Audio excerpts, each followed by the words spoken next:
been rather a messy week this week at Amazon Cars. Started off with a bit of fun. On Saturday, Owen Turner had organised a gathering of London to Cape Town competitors, and 14 of us turned up at the Red Lion in Westminster, which is the pub we had a snack in immediately before setting off on the first competitive section down to Dover in 2012, January the 1st. And as I say, it was lovely to see some of the people gathering again. Sad to see a couple of faces missing in the last 10 years, but a great evening had. Fantastic night. So gathering London to Cape Town. If you don't know, we came third, just behind Hayden Burville's Porsche 912, driven by Alistair Caldwell.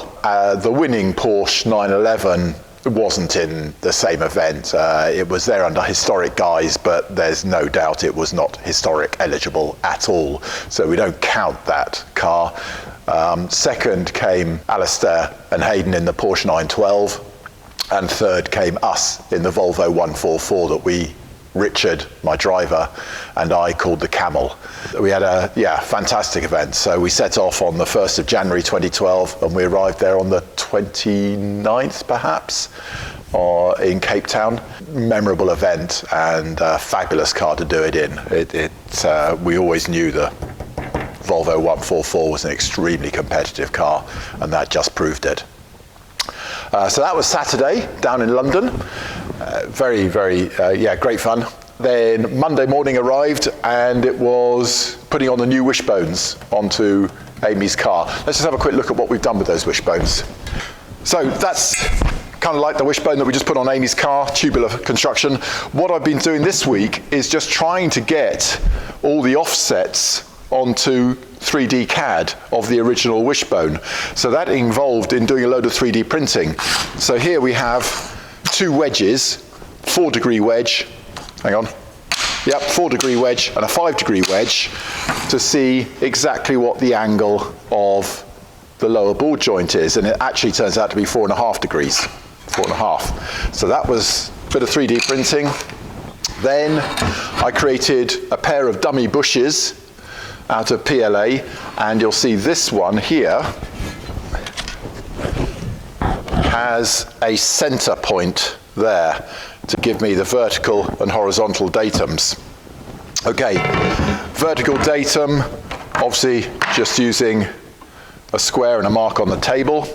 The horizontal datum is going to be something very similar, and again printing off a plate that is 126 mil diameter, which is the diameter of the spring, the road spring.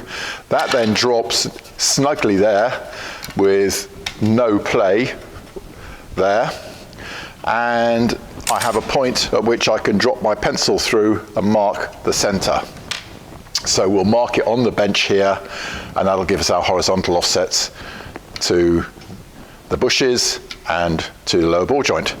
That's kind of it really. Yes, okay, that's enough said about that. I've been banging on about our beautiful new Wishbones for far too long now, but that's the last of my tasks. Get that all onto 3D CAD so we know exactly what the offset should be, rather than having just used a pattern Wishbone. And then this morning, in the days when we could easily get hold of aerofoam, this is the foam that's put into fuel tanks on aircraft to prevent explosions and to reduce slop, Roger would fill up the entire tank with a block of this. Now, unfortunately, what that means is you end up with a bit of foam right up here in the top corner, like so.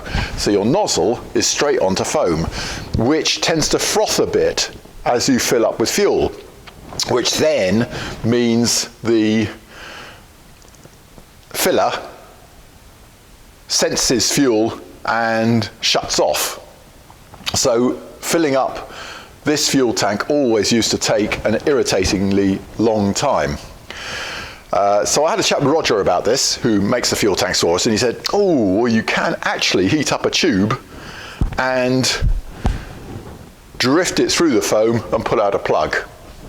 So my first task yesterday morning was to dump all the fuel out of the reserve tank. So that's the outlet that's just down here, out of the bottom of the tank. So we've got very little fuel in there. And then our 44.5 mil bit of stainless exhaust pipe here, tubing,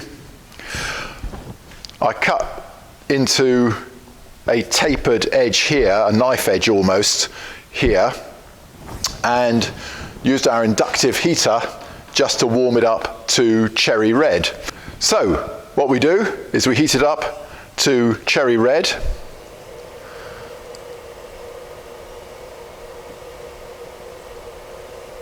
Now really this is the time where I should be telling a joke, but actually I have the most appalling timing when telling jokes, and you really wouldn't find it funny.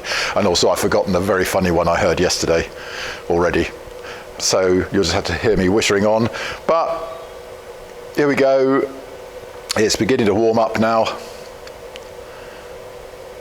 You can see the old debris melting in there and the smoke coming off it. So we're not far off. And this inductive heating unit here is just superb. There are few occasions when you can't quite get to the fitting you want to, and an oxyacetylene would be better, but most occasions this is much better than an oxyacetylene unit for getting nuts and bolts out. Okay, here we go. So you can see that cherry red. We then let it cool off till you can see no semblance of red there. It's beginning to go black now. No semblance of red there.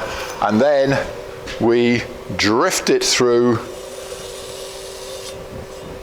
the foam, like so. There we go. So that is exactly what we did. And there is the plug that came out of here. We now have a clear channel down there instead of a block of foam in front of the filler. Yep. There it is. So really, we hope that this will make filling up the fuel tank a lot faster now. We won't have to be waiting for it to frost back.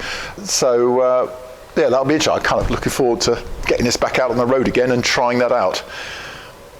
What else then? Well, nothing much. It's been a very messy week. Zippy's been ill, the older Brittany. He couldn't keep any of his food down 48 hours ago, and then with an empty stomach couldn't keep the water down that he drank, so we took him to the veterinary yesterday and he got an injection to rehydrate.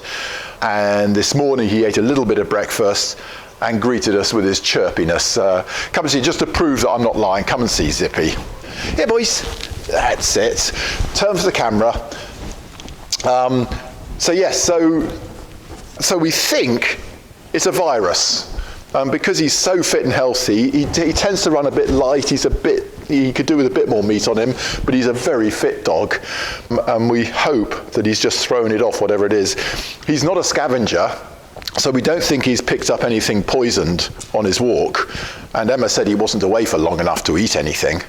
So we think, as I say, that it's just a bit of a virus, and it looks like he might have thrown it off because he's actually eaten some breakfast today, which was a great relief, and greeted us in his usual over-enthusiastic morning way. He's a very enthusiastic dog in the morning, irritatingly so, to be honest, but this morning it was a blessed relief to see. So there we go. Dogs all happy, we're all happy. Next video is literature. So we're going to get to that probably on Sunday, I suspect, is going to be when we film that. So that should be out later next week, I would hope. Okay, thank you very much. Have a good week with your Volvos.